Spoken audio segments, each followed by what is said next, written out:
Yo, what's up guys? Ito po ang Rasking Vlog PH. Meron akong konting i-share sa inyo kung paano gumawa ng masarap na ulam na simple lang at masustansya. Gabi na po. Ito po yung ulam sa gabihan o dinner.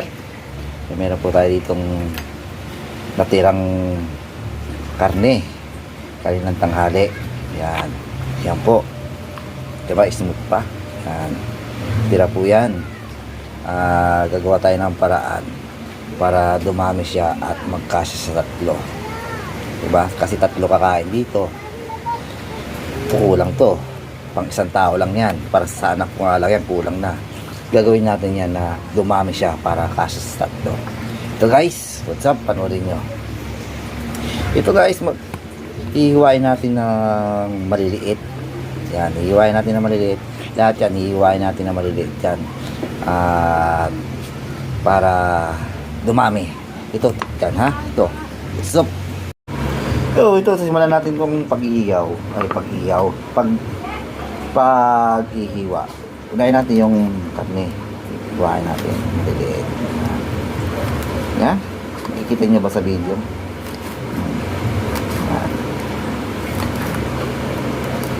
Yan guys.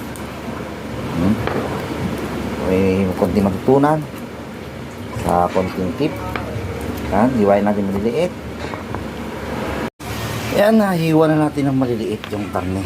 Yan, ganyan ha, di ba? Konti lang. Hindi kasi sa tatlong tao yan. Pang isang tao lang yan guys.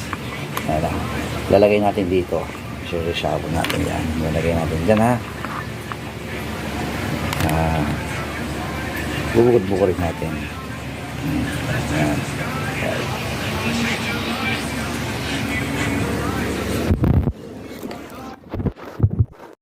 Ngayon, sunod natin yung pipino. Balatan natin.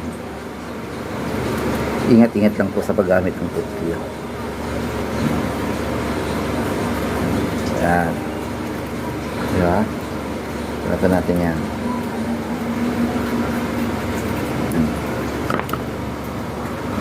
Yan guys, iniwan natin yung pipino ng gato kahaba. Tapos tatanggalin natin yung buto para hindi ho magsabaw yung ating gagawin ulam. Gaganyan lang natin. Tatanggalin natin. Yan. Tapos iiwain natin na maliliit na ganyan.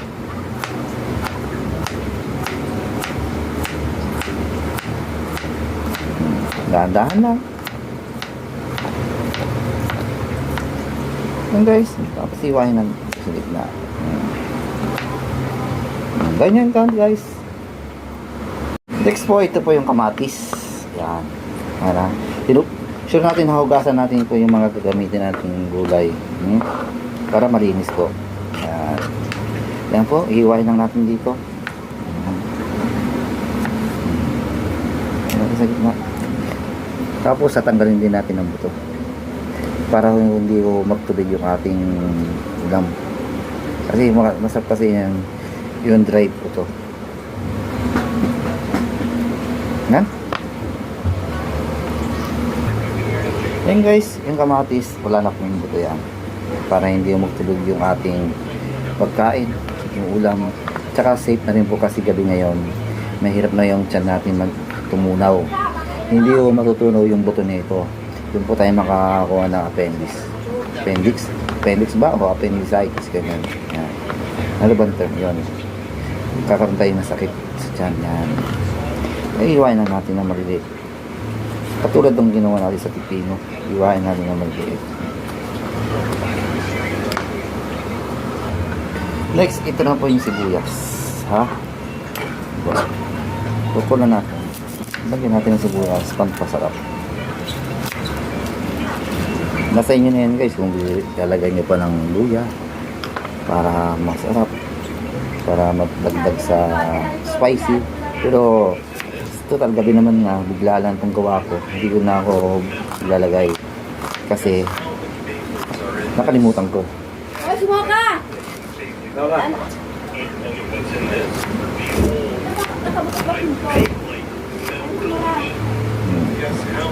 Kumain natin na maliliit.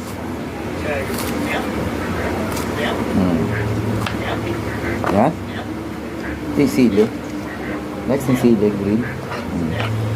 Sa akin, siling green lang nilagay ko dahil bawal sa akin na masyadong spicy. Nasa inyo na yun kung lalagay kayo ng siling labuyo o siling diablo o siling kung anong tawag sa inyo, kung ano yung and guys, ito na po yung ating ginayat. Ayan guys, diba? Makikita nyo lang, maliliit lang siya, maliliit lang. Ayan, ihahalo na lang natin dito sa ating ginawa. Toppings na natin dyan. Diba, nakita nyo parang dumami siya. Diba? Ayan. Ayan. Guys, sure na malinis ang inyong kamay. Magbugas din kayo ng kamay. Porque sabihin yung, bakit? Ako naman kakain na ito. Hindi ako mag-kain na. Pero what's up guys? Pasarapan na lang po tayo ng luto. Yan. Hindi naman ako sa naghahamon, kaya lang sinasabi ko lang yung totoo na magpasarapan naman tayo ng luto dahil kung masarap yung luto nyo, gagayahin ko. Kung masarap yung ginawa kong ulam, gayahin nyo rin, di ba? Yan guys. Ngayon, hindi naman makukompleto ang lasa niyan kung hindi natin bibigyan ng ingredients sa pampalasa tulad ng paminta. Depende sa inyo kung pamintang durog o pamintang buo.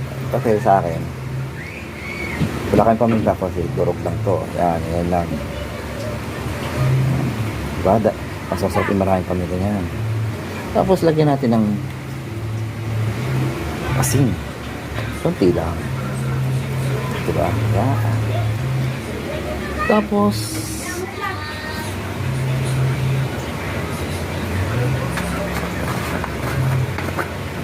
Tapos guys, hindi sasarap yan kung wala tayong pampalasa. Yan. Ito lang.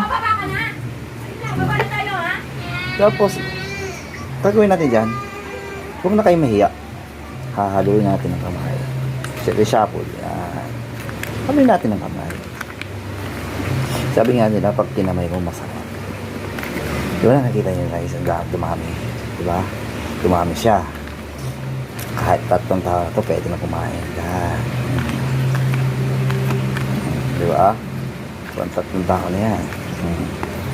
Masustansya na yan. Diba? So, ayan. May pipino, may kamatis. Diba? Yung simpleng ulam, nagawa natin masarap. At simple. Diba? Hintirang ulam, napasarap pa natin ng gusto. Naging masustansya pa.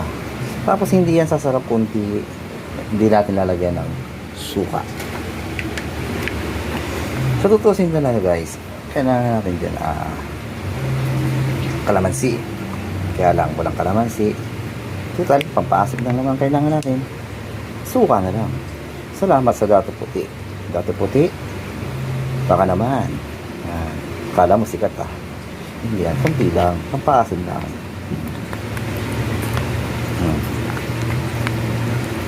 Israb, halika.